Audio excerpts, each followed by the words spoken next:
Często jestem pytany, jak długo żyją papugi. W powszechnej świadomości papugi uważane są za zwierzęta długowieczne. Ale ile żyją w rzeczywistości?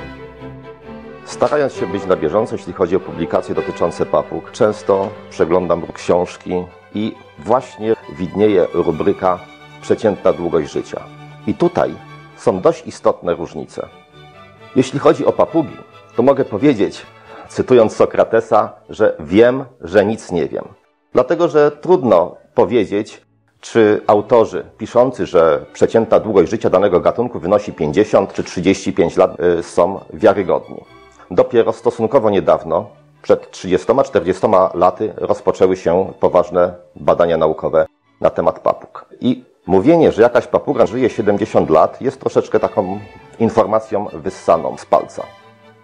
Jeśli chodzi o te popularne, jak papuszki faliste, nimfy, one są trzymane w naszych hodowlach od ponad 100 lat. I tutaj, ponieważ są to papugi dobrze się rozmnażające, możemy uznać, że podawany przez autorów wiek ich życia jest bardzo wiarygodny.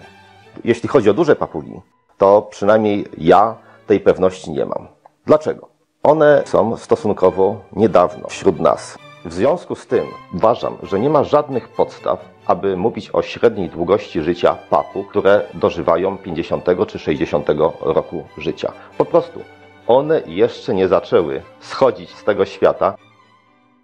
Jest taka rekordzistka, jeśli chodzi o długość życia, właśnie taka jak tutaj koło mnie siedząca kakadu żółtoczuba. Na początku XIX stulecia trafiła do Anglii na klipsze herbacianym, który przypłynął z Moluków do portu w Plymouth. Oprócz tradycyjnego towaru były tam również zwierzęta. Wśród nich papuga kakadu żółtoczuba. Ponieważ zachowały się listy przewozowe, wiemy dokładnie, kiedy ptak ten trafił do Anglii. Później żył przez kilka pokoleń w pewnej angielskiej rodzinie i zakończył swój żywot w drugiej połowie XX wieku i wyliczono na podstawie tych właśnie listów przewozowych, że od czasu, kiedy postawił swoją nogę na brytyjskiej ziemi, aż do zakończenia życia minęły dokładnie 123 lata. I właśnie ten przypadek uznaje się za wiarygodny, udokumentowany przykład najdłużej żyjącej papugi.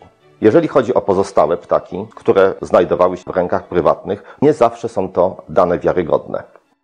Na pewno wiemy, że w hodowlach, wśród ludzi, papugi żyją znacznie dłużej niż w swoim środowisku naturalnym. Dlatego, że z czasem stają się coraz bardziej niedołężne, mają problemy ze zdobywaniem pokarmu, bardziej podatne są na choroby. A to powoduje, że stają się łupem drapieżników i żywot kończą znacznie wcześniej, aniżeli w hodowlach, gdzie nie mają trudności ze zdobywaniem pokarmu, mają opiekę weterynaryjną i nie grozi im na pewno żadne niebezpieczeństwo ze strony drapieżników. Ostatnio zetknąłem się z, przyznam, zadziwiającą teorią, w którą naprawdę bardzo trudno uwierzyć, a już na pewno nie wiadomo, na jakiej podstawie ona została stworzona. Mianowicie, usłyszałem twierdzenie, że rzekomo te najdłużej żyjące wśród ludzi papugi to tylko te, które przyszły na świat w środowisku naturalnym. Te, które urodziły się w hodowlach i zostały wykarmione przez rodziców, żyją przynajmniej o połowę krócej. Natomiast papugi wykarmione ręcznie przeżywają zaledwie połowę tego. Nie wiem, na jakiej podstawie oparta jest ta teoria. Może na tej, że właśnie ta papuga najstarsza na świecie, mająca 123 lata, przyszła na świat w środowisku naturalnym. Ale hodowla papug, taka prawdziwa, rozpoczęła się praktycznie dopiero w drugiej połowie XX wieku. Niektóre gatunki dopiero na dobre zaczęły się rozmnażać na przełomie XX i XXI wieku, a więc zaledwie przed kilkunastoma lat. O boomie na ręcznie karmione papugi można mówić dopiero od pierwszych lat XXI wieku. Ptaki z początkowego okresu rzeczywiście mogły mieć różnego rodzaju wady rozwojowe, które rzutowały na długość ich życia. Pokarmy oparte o naukowe receptury uwzględniające wszystkie składniki niezbędne do prawidłowego rozwoju pojawiły się na rynku dopiero kilkanaście lat temu. W związku z tym na pewno nie pokusiłbym się o stwierdzenie, że ręcznie karmione papugi żyją krócej od tych, które zostały wychowane przez swoich naturalnych rodziców. Podsumowując, wydaje mi się, że jeśli chodzi o duże papugi, to długość ich życia możemy określić jedynie w jakichś mniej lub bardziej prawdopodobnych proporcjach. Natomiast mówienie, że dany gatunek żyje określoną ilość lat, naprawdę nie ma w tej chwili jeszcze podstaw naukowych.